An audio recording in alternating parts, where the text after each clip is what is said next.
حضرت مولانا دوست محمد قریشی رحمۃ اللہ علیہ فرماتے ہیں کہ میں ہندوستان گیا پڑھنے کے لیے، تو مجھے مدرسے میں تعلیمی داخلہ تو مل گیا لیکن اقامتی داخلہ نہیں ملا۔ اقامتی داخلے کا معنی یہ ہے کہ مجھے وہاں رہائش بھی نہیں ملی اور کھانے کا بھی انتظام نہیں ہوا مدرسے کی طرف سے۔ مدرسے والوں نے کہا کہ آپ درسگاہ میں آئیں اور سبق میں شریک ہو سکتے ہیں، نہ ہمارے پاس رہائش کی مزید گنجائش ہے نہ کھانے کی گنجائش ہے۔ فرماتے ہیں کہ میں پریشان تھا کہ کیا کروں۔ قریب ایک مسجد تھی، مسجد کے خادم سے میں نے بات کر لی کہ میں آپ کے ساتھ یہاں مسجد میں صفائی کیا کروں گا، آپ مجھے مسجد کے ایک کونے میں بستر لگانے کی اجازت دے دیں۔ وہ خادم تیار ہو گیا، گویا کہ رہائش کا مسئلہ تو حل ہو گیا لیکن کھانے کا مسئلہ پھر بھی حل نہیں ہوا تھا۔ میں بڑا پریشان غمگین تھا۔ آخر کار میں نے ارادہ کر لیا کہ بس میں پڑھنا چھوڑ دیتا ہوں، اپنے علاقے میں واپس چلا جاتا ہوں۔ فرماتے ہیں کہ میں عصر کے بعد مسجد سے باہر دروازے کے پاس بیٹھا ہوا تھا، بڑا مغموم تھا، افسردہ تھا کہ اب علم حاصل کرنا میری قسمت میں نہیں ہے۔ میں پریشان تھا۔ چنانچہ لوگ آ جا رہے تھے، گزرنے والوں میں سے ایک خاتون گزر رہی تھی، وہ بوڑھی عورت تھی، اس نے میری طرف دیکھا، پھر کھڑی ہو گئی، پھر میرے قریب آئی اور کہنے لگی بیٹا آپ شکل و صورت سے کسی شریف خاندان کے فرزند معلوم ہوتے ہیں اور آپ کوئی پریشان ہیں، کوئی مغموم آتے ہیں کہ اس نے مجھے اتنا مجبور کر لیا۔ میں نے صورتحال بتا دی کہ ملتان کے قریب سے آیا ہوں یہاں پڑھنے کے لیے، لیکن یہاں میں پڑھ نہیں سکتا کیونکہ مدرسے میں کھانے کا انتظام نہیں ہو رہا اور میں خود انتظام کر نہیں سکتا، تو ارادہ میرا یہ بن گیا کہ میں واپس چلا جاتا ہوں۔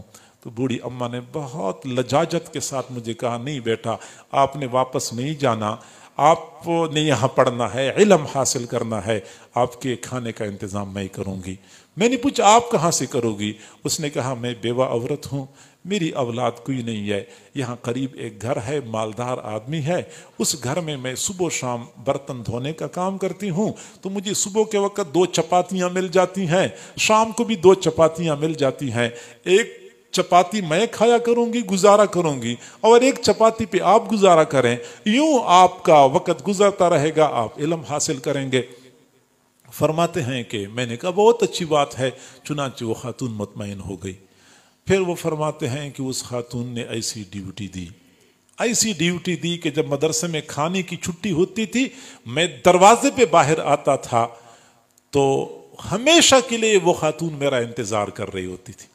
کبھی ایسا نہیں ہوا کہ میں پہلے پہنچ چکا ہوں وہ بعد میں آئی ہو، نہیں، وہ میرا انتظار کر رہی ہوتی تھی۔ مجھے جو ہی دیکھتی تھی دوپٹے کے کنارے کے ساتھ ایک روٹی بندھی ہوتی تھی، فوراً وہ روٹی کھول کے مجھے پکڑا دیا کرتی تھی، میں کہیں سائڈ پہ بیٹھ کے روٹی کھا لیتا تھا، نلکے سے پانی پی لیتا تھا، پھر اپنے سبق میں مصروف ہو جاتا تھا۔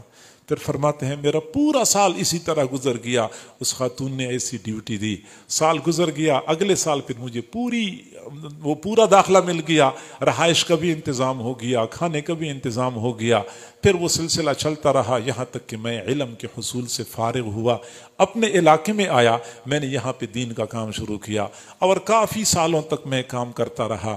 پھر اللہ تعالیٰ نے مجھے یہ سعادت عطا فرمائی کہ میں حرم شریف چلا گیا حج کرنے کے لیے۔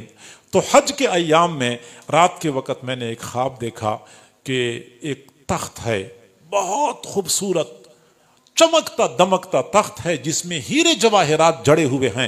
مجھے دور سے وہ تخت نظر آیا، میں حیران رہ گیا کہ یہ تخت کس کا ہے۔